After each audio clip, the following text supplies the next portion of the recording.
Shalom. All praises to Yahweh Bahashem, Yahweh Shai Bahashem Ruhakodash. Double honors to the elder apostles, the bishops, and the elders of GMS who rule well. Peace and salutations to the elect. My name is Aina. The title of the video is The Wicked Whole Purpose is to Destroy. All right. And the wicked are currently ruling the world. Job 9:24 says the earth is given into the hand of the wicked. He covered the faces of the judges thereof, if not where and who is he?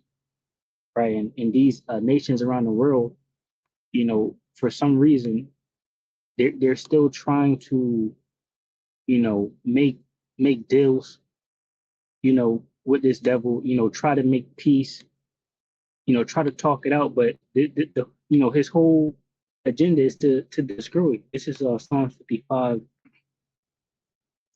It says, "He hath put forth his hands against such as be at peace with him. He hath broken his covenant. The words of his mouth were smoother than butter, but war was in his heart. His words were softer than oil, yet were they drawn swords." Right. So for us, we understand the wicked. We understand not to trust the wicked, not to take any deals, right? Or any type of agreement between this devil. He's liable to just break that agreement.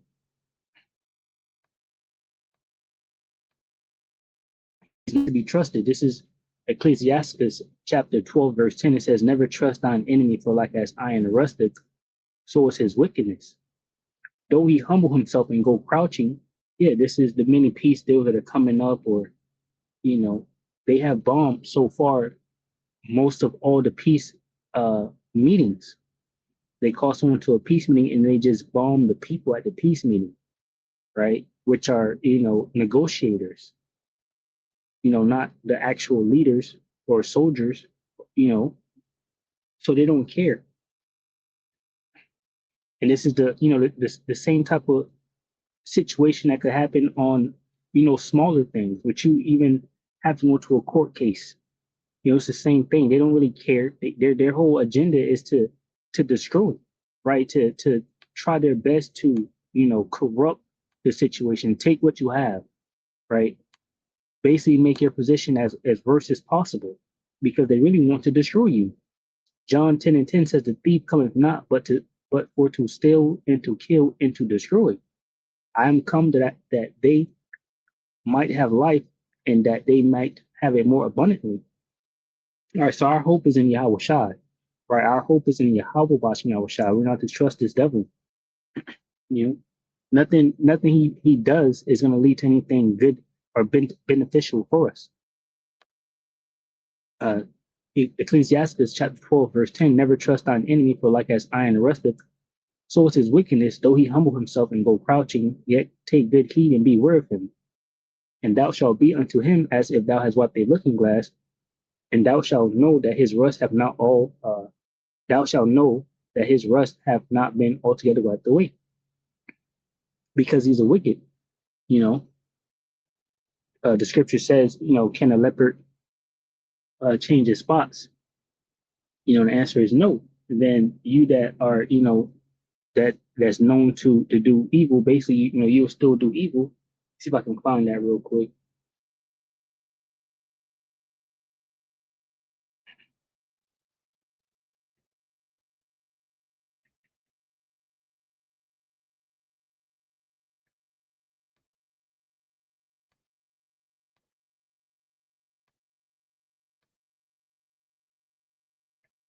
That's like people saying things are going to get better. Meanwhile, these are the same devils that have been running the world since the beginning. Well, or they're not the world, but this current age, right? This kingdom, right? In our present lifetime, these devils been running. You had the many different presidents coming in, and nothing has changed. I know. I guess a big thing is like college debt. All the nations come here and they get all this debt, and they can't even find jobs. And now some people that had just probably finished college, their job is now getting replaced by AI robots and things like that. And guess what? They still have that debt.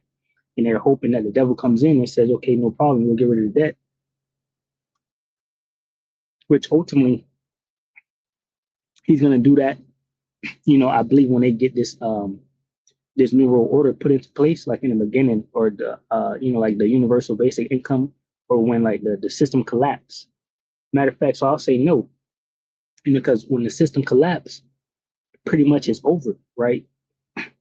That goes into the time of Jacob's trouble, right? Even the archangel Michael is going to be here during that time, pursuant to Daniel 12. So at that time, we know it's over, right? It won't be any forwarding of anything. The only thing that's going to happen is they're going to issue the chip, so they might have stockpiles of foods and generators or whatever the case, things running, to make it seem like it's all good. But the prophets won't be taking that, right? The elect won't be taking those chips. We're going to be covered by the angels, by the archangel Michael, and by Yahweh Bashim Yahushai during that time. Brothers gonna have spiritual power, you know. So once this crackdown happens, we get the spiritual powers, and the angel shows up. Pretty much it's over. We're just waiting for Yahushua to pull up. But anyway, this is Jeremiah 13:23. It says, "Can the Ethiopian change his skin, or the leopard his spots? Then may ye also do good that are accustomed to do evil." So we're not hoping for nothing from this devil. When they do it, you're surprised. I'm thinking about the stimulus checks. I'm thinking about the stimulus checks because Trump said he's going to give, I guess it was like $2,000, and that never happened. So they could just choose to do something, choose not to do something. But they're wicked. I'm pretty sure it served a purpose, and it was nothing good. It might have helped a little bit, but overall, they're the one that's causing the problems. They cause the problem and give you the money or whatever the case may be, or try to put a band-aid over a bullet wound or something. It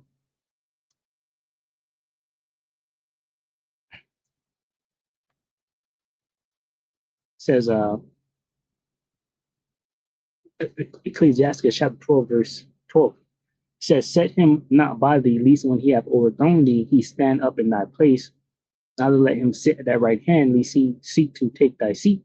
And thou at the last remember my words, and me prick their wood." Trust me, this devil is anxiously trying to find a way out of his current circumstances, right? He knows it's over, right? He knows it's over for him, and he's trying to find a way out, right? Anybody, he'll walk up on the prophet and try to get an answer that he believed that could help him achieve his goals of offsetting prophecy. Even him having, agents come around the camp, or the case may be, trying to, find some type of answer to help him. Because this is talking about what? He wants to be the Israelites. He wants the blessing. He wants the promises, right? And we have that, right? Pursuant to Romans 9:4, right? We have all of these blessings and promises, right? The covenants, the giving of the law and whatnot. And this devil wants that, and that's what he's trying to do. So we don't deal with this devil, all right? We don't trust him, not even a little bit, no matter what he does. Verse 13 says, "Who will pity a charmer that is bitten with a serpent, or any such as come now wild beast?" So one that go up to a sinner and is defiled him in his sins, who will pity? And I think about, these nations, trying to make peace with this devil. I'm just laughing my ass off because it's funny as hell. Obviously, these devils don't care if they're bombing, the negotiations, and then the next peace deal comes up and they try it again. It says, "For a while he will lie, but if thou begin to fall, he will not tarry." That's like using these different nations, infiltrating, using one nation people against themselves. If that person gets captured, it's not like they're sending a squadron of special forces going there to try to help this person. No, he's using you, to achieve his goals. And meanwhile, he's using America to achieve his goal, and America is about to be through. Everybody in America is going to be through because this place is going to be destroyed. It says, verse 16, "An enemy speaketh sweetly with his lips, but in his heart he imagineth how to throw thee into a pit. He will weep with his eyes, but if he find opportunity, he will not be satisfied with blood." And just think about these wars that are happening. These were pre-planned wars. right? They said, what is 7 wars in 5 years they want to accomplish, and then with Iran, and we are here now, right? But this was known in advance with these different countries. The whole time they knew, and they didn't care about you. Just like they know what's going to happen next, and they most likely don't care about you, right? And of course you got like the pestilence and things that they cause to happen, right? Where people pass away or whatever the case may be. They don't care about it. It says, if adversity come upon thee, thou shalt find him there first. And though he pretend to help thee, yet shall he undermine thee. If anything is happening to you, more than likely it's the wicked. Right? It's Satan, the spiritual demon Satan, and his wicked ass children, the Edomite, the so-called white man. All right, starting with these Amalekites and these individuals over here in America, because those Russians also is Edomites over there. A lot of them got to be Jake. They're not on the same tip, how America is, just being the bully of the world, the hammer of the earth, destroying and killing and taking people's shit.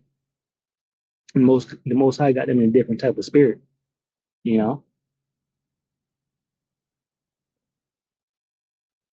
So reading this verse again, it says, if adversity come upon thee, thou shalt find him there first. And though he pretend to help thee, yet shall he undermine thee. He will shake his head and clap his hands and whip him much and change his countenance. Now, what I should have did, because I'm about to play this video here with them saying that Turkey is a problem, but I remember they stopped or they blew up the Nord Stream pipeline, and I believe the pipeline was supposed to run through Turkey and go into Israel. And Turkey was so happy about the fact that this pipeline was going to do that. Meanwhile, Israel is now saying that you're enemy, right? And this Turkey guy worked with America, most likely in Israel, to accomplish this type of thing here. And now they're talking about you're next in line, right? And that's what I wanted to point it out, that he's just wicked. He would never be satisfied. Let's get this. A new Turkish threat is emerging. I want to be very clear. Turkey and Qatar have gained influence in Syria, are seeking influence elsewhere and everywhere throughout the region. And from here, I warn, Turkey is the new Iran. Israeli politician Naftali Bennett, the guy who's supposed to be the opposition to Netanyahu.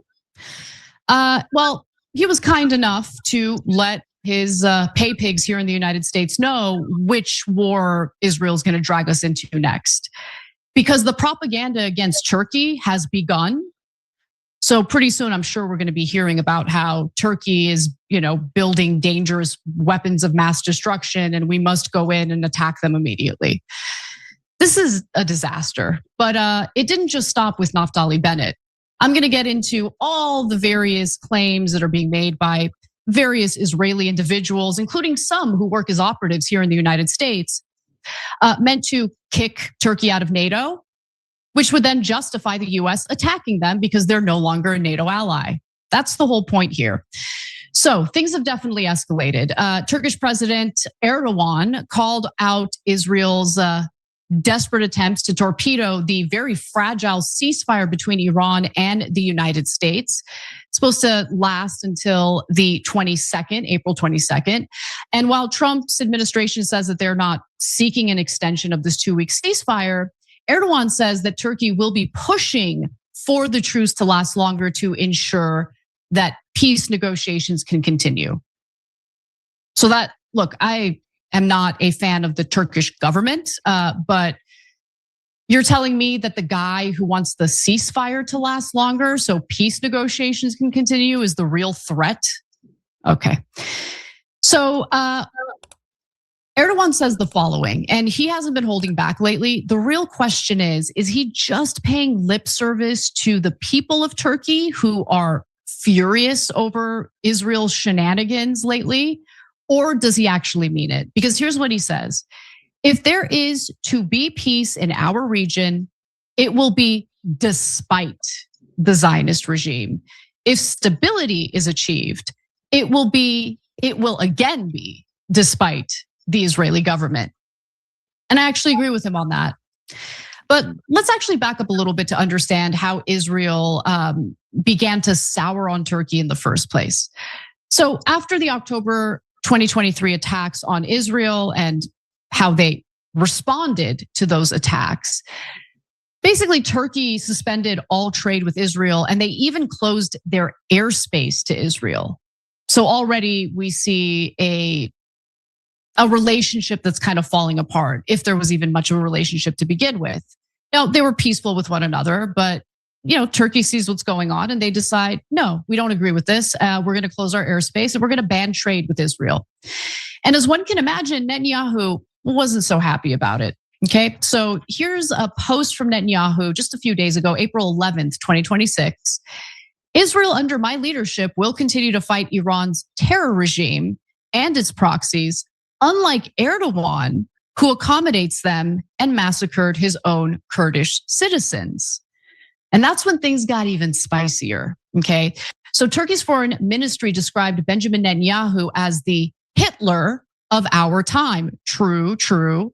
Responding to a post on X by Israel's prime minister accusing Erdogan of cooperating with Iran and massacring the Kurdish people.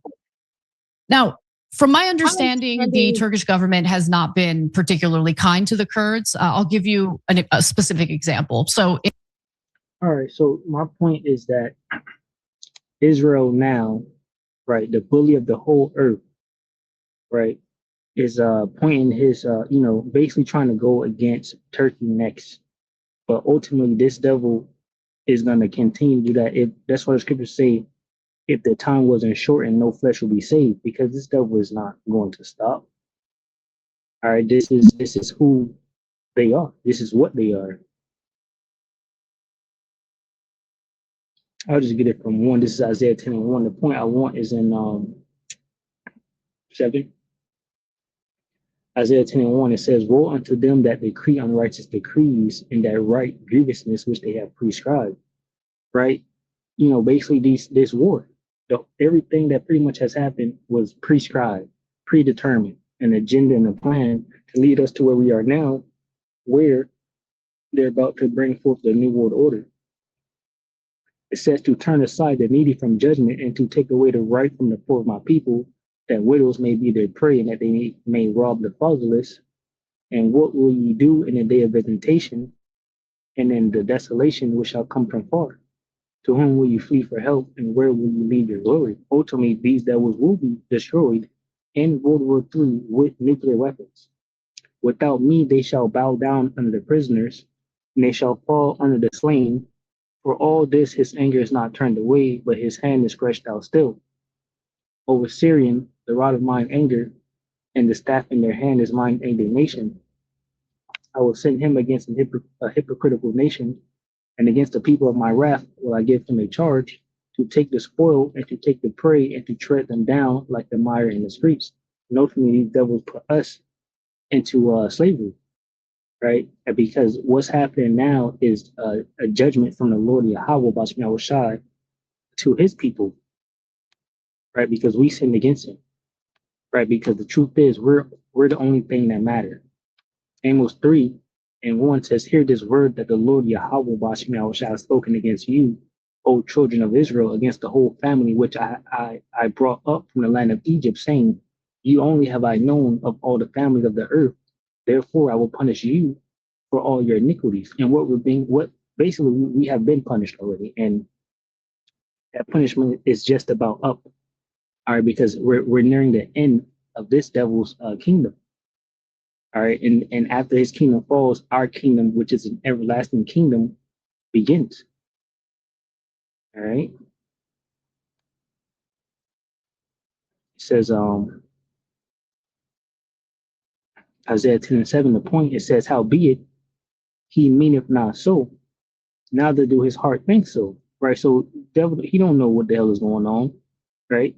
He didn't know why he came against us, how he came against us. But it says, "But it is in his heart, which is the mind, to destroy and cut off nations, not a few."